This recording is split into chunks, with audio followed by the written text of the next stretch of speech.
do this? Well, my name's Michelle. I'm 29 years old. I've been dancing for 10 years. And I started as a waitress because I needed extra money and I was good at that.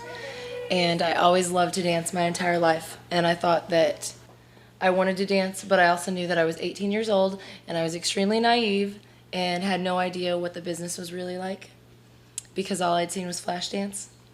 And so I decided to wait tables for a while and see what it was really like before I jumped into it. And then about 2 years later, I finally started dancing, and I love it. My name's Heather. I am 24 years old. I got into the business when I was 17 years old, actually still a senior in high school with a fake ID. And I got into the business because I wanted some extra money, and I really didn't at that time understand what it was going to entail. It was just money to me when I very first got into it. In my experience, you do get propositioned fairly often.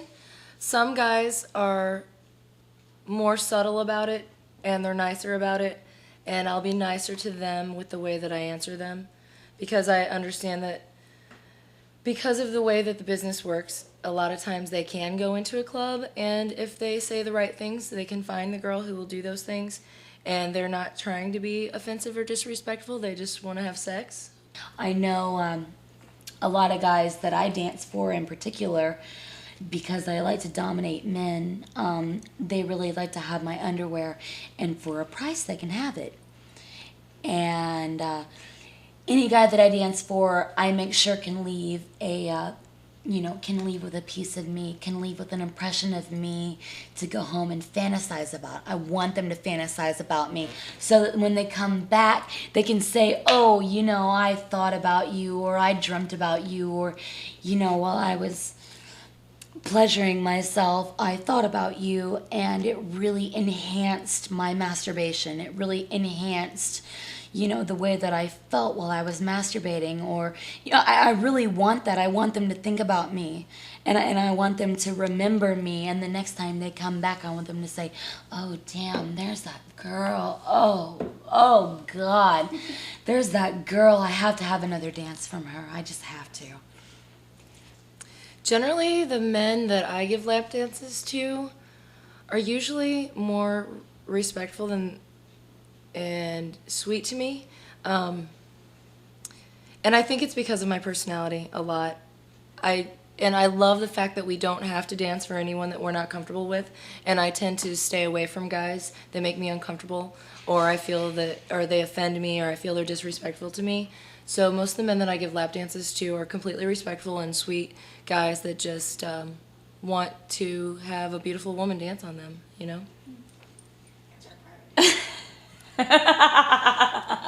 How often?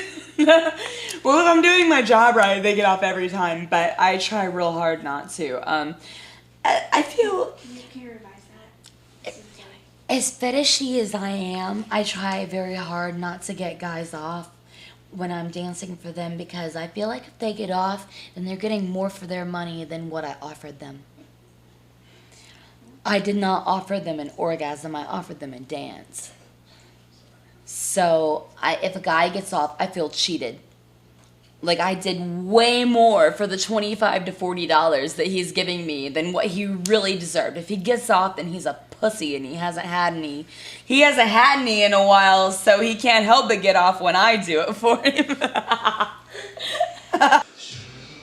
I think to earn the reputation of being the girl's mentor in the club has a lot to do with being here for a long time and being friendly to everyone and talking to them, being open about what it takes to be a dancer and how the business really works, and helping them out when they ask me questions and being open and friendly to them. They come to me just about asking me about how to do pull tricks, or they want me to show them how to do pull tricks or give them advice on pull tricks. But I also end up counseling sometimes on other things that go on in the club. Or new girls, I will kind of let them know how things are really run, because sometimes they're not always told everything. I don't think there's anything wrong with being a stripper, but there's a difference between being an exotic dancer and being a stripper. You can just take your clothes off and roll around on the stage, or you can actually be a showgirl and have a lot of talent involved in actual dancing, actually picking your costumes and your music and choreographing routines. And there's a big difference, so that's what I do. It's taken a long time. It was a gradual thing. I started learning a few small tricks and then started learning how to switch from one trick to another, and I started building from there.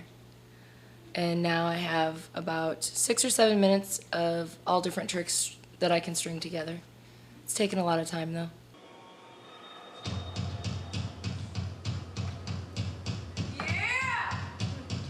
There's a big difference between a stripper and an entertainer.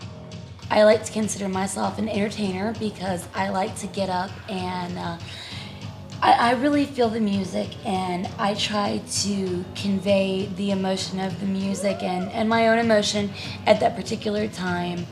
I would consider myself a dominatrix. I have entertained as a dominant female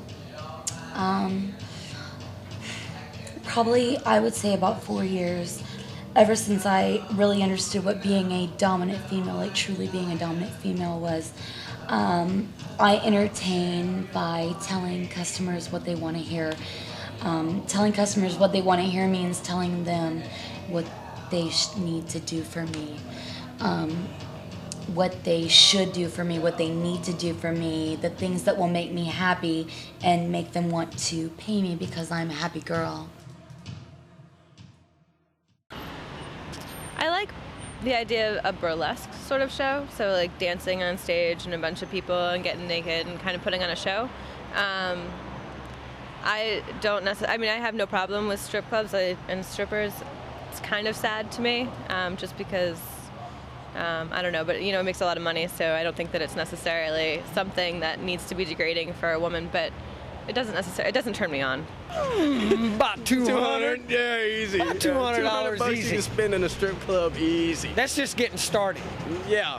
And that's if you didn't start drinking somewhere else first. Yeah. You just now, if you go straight to the strip club, you're going to spend at least $200 when you walk through the door. $5 a drink. Table dance. You got to take care of your women, so you're tipping. About $30, $40 easy just and you for never one go girl. by yourself. So, No.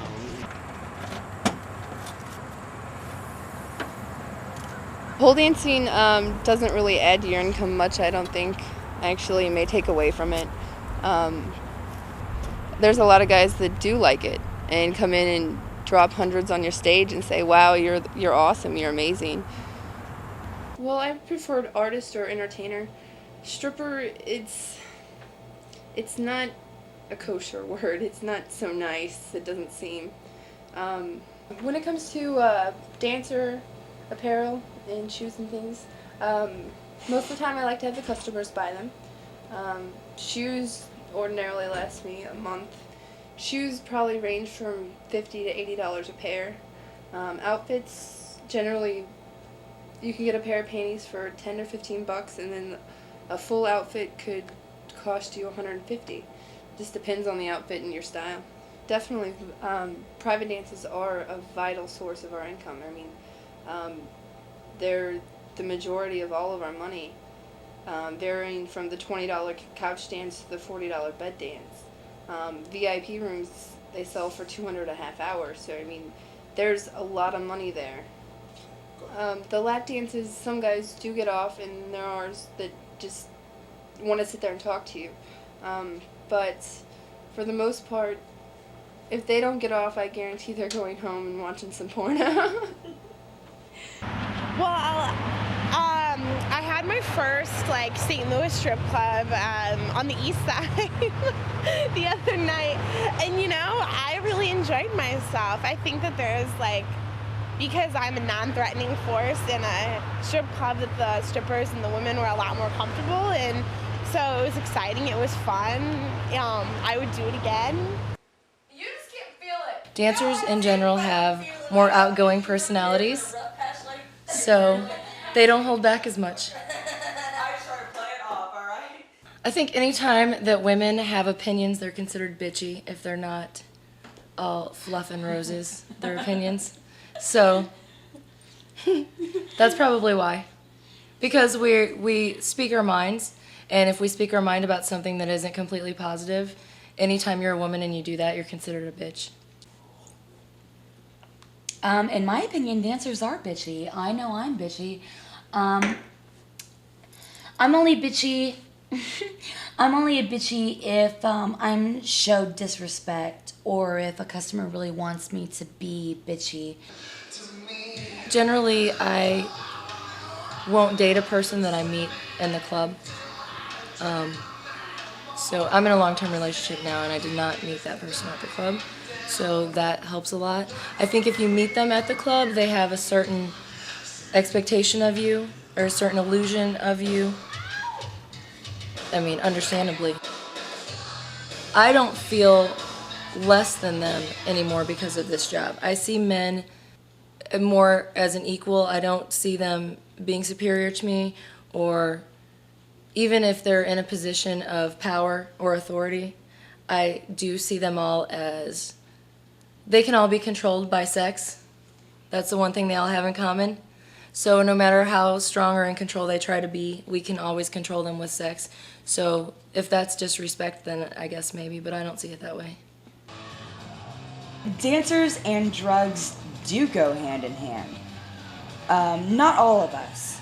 Not all of us. I would say the vast majority of us that have been involved in dancing for a number of years probably are not involved in drugs, because in order to be involved in drugs and to be a good entertainer, you can't do both. She has my number. I just gave it to her. If you guys want directions, you want to come out? I like the way that I am, and I like being able to convey the image that I have. And as long as I am hot and talented, I will be a stripper. I will be an entertainer. Hands down. I enjoy it.